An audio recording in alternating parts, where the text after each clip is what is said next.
Hello.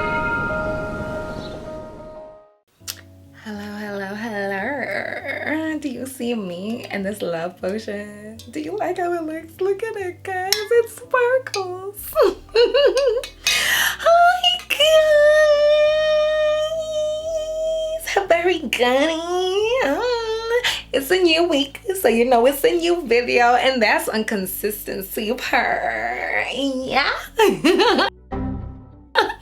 Anywho, get yourself a little drinky drink and join me. I'm having a gin hibiscus. So you get comfortable and have what you want. Mine has got a little bit of luster in it because, darling, why not? Anywho, how you guys been? It's been a minute since, last week.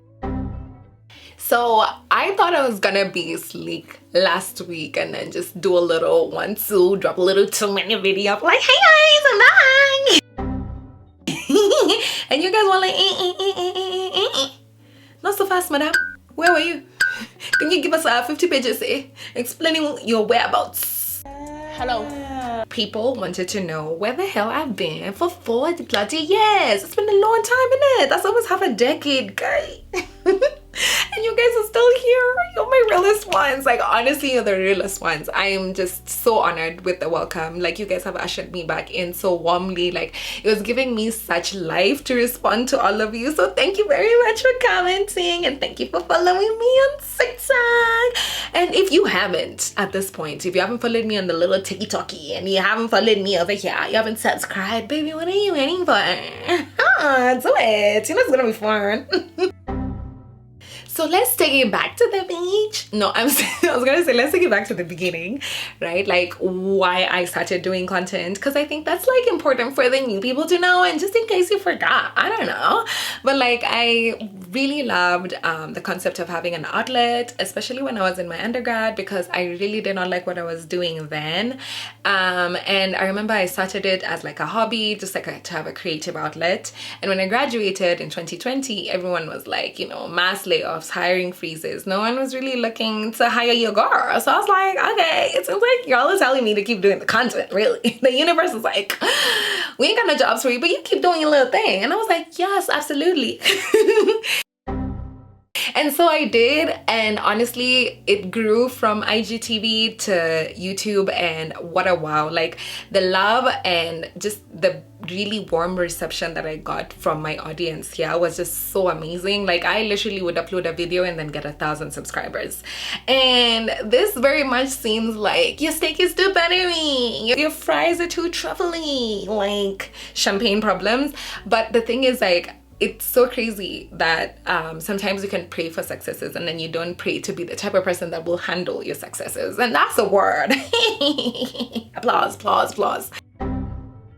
But like I genuinely remember really fighting imposter syndrome and just like feeling like, my audience is growing. I don't know if I'm growing in tandem with them. I don't know if what I'm offering is, enough quality. I don't know if I'm outdoing myself. Like I was really doubting myself, and I was doubting myself almost in a way that felt like from a skills or life standpoint. And by that I mean, like when I was looking at my classmates, which is something you should never do. This is something I told myself after I took my gap year, that I'm just going to stop comparing myself to other people. But here I was, okay, doing it again.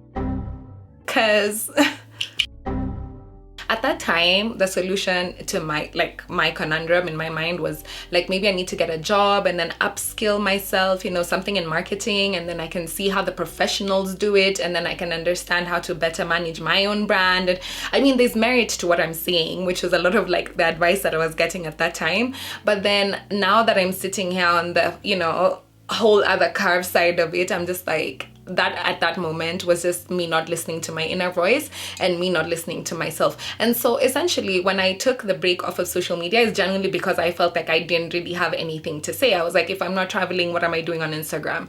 Like, and if I don't really feel like self-confident, how is it that I can come and give people all of this energy, right, on YouTube and make people feel, better about their day or their week or whatever, if I'm not feeling good, And it's just, we're just not in a society where people like to advertise their lows in general. And yeah, that was definitely a low point for me, because I was really second guessing myself professionally. Like at the time, I knew I wanted to do content creation full time, I didn't have like, you know, the income to back it and say, you know, here's a wherewithal, and this is where, like, you know, basically the 1, 2, and 3, you know, when people ask you some serious questions about your career. And at that time I was like, I really wish I gave this the room and the space to breathe, because it would have just developed into something different that would have shocked me. But at that time it just felt like I was putting so much pressure on it that it had to be the, like, you know, just everything. It had to be all and sundry for me, and that's just not the way it was going to play out at that time. And that pressure that I was putting on myself just led me to get to like a total kaput point, right? Like I basically just was crippled by self-doubt, I want to say. It sounds like an odd thing to say, but it's true. I mean, being able to recognize moments of low confidence, and also how long those troughs can last, because it lasted a long time, and it came like in gears, like go. So yeah, that was the beginning, right? So that was 2021. I decided, let me take a break. I'm gonna get a job. Boom pap. Dear gentlest reader, it was not boom pap. And I took all of that self-doubt and I took it into the job market, which, like, that's the worst state of mind to be in, by the way, if you're going to start applying for jobs, because they gonna ghost you, child. You're gonna get rejections on rejections on rejections. Because technically, I mean, when you think about it, you only need one. You only need one person to say yes. But like the nose, my God, hey, oh, hectic, guys, there was a lot. In my opinion, being offline and then going through like the rejection phase, that is job applications, really forced me to face some things about myself, right? So I think it's very easy to come online even when you're not feeling your best, but to fake it, and then to have other people affirm this your fakery, and then be like, yeah, you know, that needs me, and you know, use my last money to go through this restaurant, but we rich and whatever. Like the fake flexing, we already know. And I mean, it has its place. One would say it's manifesting. I'm really not even knocking anyone's hustle, but like the thing is, that has its purpose. It sort of, you know, gives you the dopamine boost and the dopamine hit to be able to go to the next thing and go to the next thing. You know, you post this story today, post another one next week, and then eventually you're in a cycle of like just really short bursts of dopamine. But when you look at the general contentment and joy you feel with their life, like your joie de vivre, it's just disappeared, right? Now, when you take away social media, girl, is you in that depressive phase, pekeyake, just the two of you, getting to know each other. You'll face some cold, hard truths about yourself when you're not performing for other people. And naturally for me, it makes sense that a moment of like extreme entropy in my life was also a moment of like crumbling in. I felt like it wasn't just like the jobs, but also like some personal relationships were falling through the cracks. And to me, like the totality of that period was like my fire. I mean, like Saturn return, auntie. That bitch slapped me right across the face and didn't say sorry, okay? And these are definitely themes I can expand on in more videos. If you guys would be interested in something like that, let me know. I remember really falling flat on my face with everything I tried in that period in time that was supposed to be the you know, the hero run back to social media to come and say, I've done this, that, and the third. Because the thing is, people always want to share their successes on social media, right? I was just not getting them. So I had nothing to say. That's what I felt like at that time. And now when I think of it, like, in that moment, in that solace, without the dopamine hits of, you know, talking to people who are then complimenting you in this way, that, and the third, it really forces you to really just face yourself. And in that facing of self, when I had no one else to pretend for, right? I'm not coming online to try and fake being successful or try and fake confidence when I don't feel it. In those moments, you get, when you're really in like the basement fall of your self-esteem, you really start to build yourself up, right? Like you start to build yourself up, and especially the things that matter, right? So for me, I remember coming to the conclusion where I was like, okay, so I've tried a lot of things and they've not worked. So why not do the thing that I've always said, this is my magnum opus, you know, this is like my star of the show, honey. This is like the thing I've been passionate about. I can remember very vividly being in class, and I mean, well, maybe like 10 or 9 or 8 people. It wasn't a very popular course, finance. Anyway, and the lecturer asking us, you know, what do you guys want to do when you're like done with school? Now it gets to my turn after everyone has said what they want to do, and it's all MBB and Big Four, and then there's me. And I was like, I don't know, maybe fashion. And then he's like, fashion. I'm like, oh, maybe beauty. And then he's just like, and I was like, yeah, that. And I remember him just being really shocked, but like, Maddie knew who she was from a very young age. Okay, so going to France and then Italy to do this course felt like for me a very long time coming, but it's only a decision I was brave enough to make once I had nothing else left, and I was like, okay, yeah, this is the thing. And I know to most people that seems like, well, if that was always an option.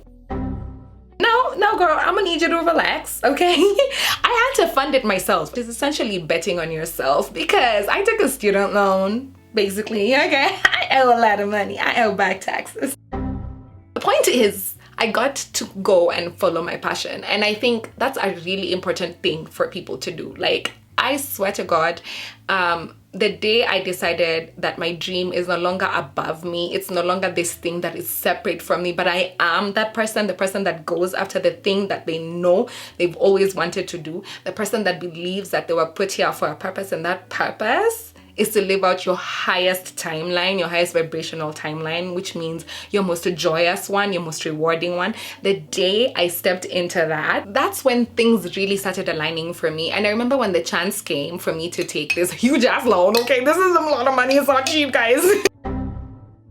But like, I remember thinking to myself, if not now, then when, right? Like, I can keep playing small in the sidelines, doing things I know I'm not passionate about, or I could, you know, bet on myself, put my big girl panties on, okay, and take the step. Just do what I've always wanted to do. And it was a most rewarding experience for me. I think I thought that I had grown in the period in time in which I wasn't on social media, but like leaving the country, leaving all that you're used to, all you're comfortable with, and going to a completely new environment. And I mean new in every way, culture, language, weather, like every single facet, right? And then being so diverse and different from everyone else. Like, I was the only black person in my class and only sub-Saharan Africa, and like it was different, but also easily the most rewarding thing I've done. Like, being in class every day, I was that girl. I was like, me teacher. I was definitely the teacher's pet, and that might have, you know, ruffled a few feathers. I might have had a snide comment or two, but it's okay. It's all right. Did you pay my fees? Thank you. That course, it exposed me to so much. I learned so much about myself. I learned how stressful situations shape me, how my self-confidence can literally go from like minus 100 to like 300 the next day, and how like just important your mentality is. And I can genuinely say, like, I have been put through the ringer, and for me it was a galvanization. Like, I have been alchemized, honestly, by experience. Experience is truly the best teacher. And if you guys want to know more about this and just in general my whole experience and what my major learnings were, let me know. That could be a little video, do you know what I mean? Because there's honestly a lot that I want to share with that regard. But yeah, like that, getting that opportunity, getting into that course and everything, and then getting to learn what I was learning, getting to meet the people I was meeting. I mean, like, CEO of Patek Philippe in my class. I learned. Okay. And it was just, I mean, partnering with Ferrari, like, it was just so amazing. Honestly, it was so amazing. And that's really just tip of the iceberg. Like, again, if you want the video, I'm gonna get right into it because I don't shut up about this, okay? I love talking about it. But yeah, like, I remember in those moments, it was really, really rewarding. But then there was some personal, like, especially interpersonal challenging moments that really made me question myself. And in those moments, all I had to revert to was self, right? A relationship I'd been budding for a very long time since I wasn't on social media. So I think just the totality of it has made me, like, you know, the up and the down really just made me regulate at this core, like, you know, just midpoint, like a really high set point. By the way, I will say it's not like, you know, it's closer to the high than it was to the low. The bounce back was real. I guess lesson I learned as I was going through all of the issues that I was going through was just acceptance. Like, literally just like, oh, this is a situation, okay, that, I guess that's it, you know. And that is much easier said than done. Much easier said than done. But it's the acceptance that brought me peace even in situations that I did not prefer, right? So when I think of if I would change anything right now that I'm on the flip side, I would not. It really opened up my mind to the fact that there's no passion of mine that I'm only privy to when I got into a certain state, right? Like I got into this very prestigious degree even when I didn't feel as confident, and even when I wasn't able to secure a marketing job in my own country. What that taught me is like there's literally nothing that I'm secluded from or precluded from that I cannot do because I am me, right? If I'm passionate about it, then that's it. And that's actually what gave me the confidence to come back. I was like, I'm not carrying myself with those standards that I was carrying myself with when I left, which isn't to say I'm not going to strive for success and I'm not going to, you know, push to be bigger and better and grow and all of these things, right? Possibly make some money. You wanna make some money? Come on. You know, what it means is that like I can now own my passions without shame and also without comparison, I think. But a lot of what I was experiencing then in my moments of low confidence was really just me comparing myself to other people. And I've just come to realize that my path is very parallel. Hey, yo. I learned to look at my life in a very parallel way. It's very possible to enmesh your life and your own timeline and the things that you're meant to do, your own destiny, your own gifts onto others, and start to judge yourself on a, like, basically you're an apple judging yourself on whether you're the juiciest orange or the juiciest peach. Do you know what I mean? And so that's the main reason why I even felt confident enough to come back. I was just like, you know what, like when all's said and done, if I was able to pursue a passion, right, where there's so many like bottlenecks, right, like visas, accommodation, whatever, winter, yo guys, that is not nice. One, I've always loved the concept of interacting with you guys. That's literally the only, like, I mean, come on, you guys are like the best people ever. Love you. But then also there was the fact that like I'm not excluding any passion. I'm following every single one of them. I don't know where it's going, but I'm very interested in finding out. And I really just hope that if you're watching this and if you felt like you've lost your spark and you're trying to find out what it is that you're supposed to do with your life, you'll join me as we also just discover, right? Like I want to call this like becoming. Hashtag Michelle Obama. But like honestly, genuinely, I want my space to be like a space where people can feel free to be vulnerable as we're finding ourselves, because yo guys, adulting, yeah, it's not easy. It's not easy at all. And there's nothing more beautiful than people being able to share really from the heart, because I know people are very guarded online, and I just want to lead the charge on the kind of content I know I would have loved to watch in the past 4 years, right? Like content that is just relatable but also very like buildable, like it's information that you can take and learn from. And I'm not saying I know everything. I am also very open to hearing what you guys have to say. So, you know, it's gonna be a little interactive thing, you know what I mean? In essence, that's a vision I have for the content that I want to be releasing. The kind of way I envision us interacting as a community is really just, you know, iron sharpening iron and us figuring out where we're going together. I mean, we don't even need to know everything. We just need to know the next step. And the next step should be, have you subscribed? And that brings me to the end of the video, guys. Like, I really hope that you guys stay on. It's gonna be an exciting journey, an open, vulnerable, but still very fun one, right? Real conversation. That part. And talking about real conversation, I want to introduce you guys to somebody, okay? In the next video, I'm gonna bring my sister, okay? And I want you guys to see the girl who feeds me humble pie every day.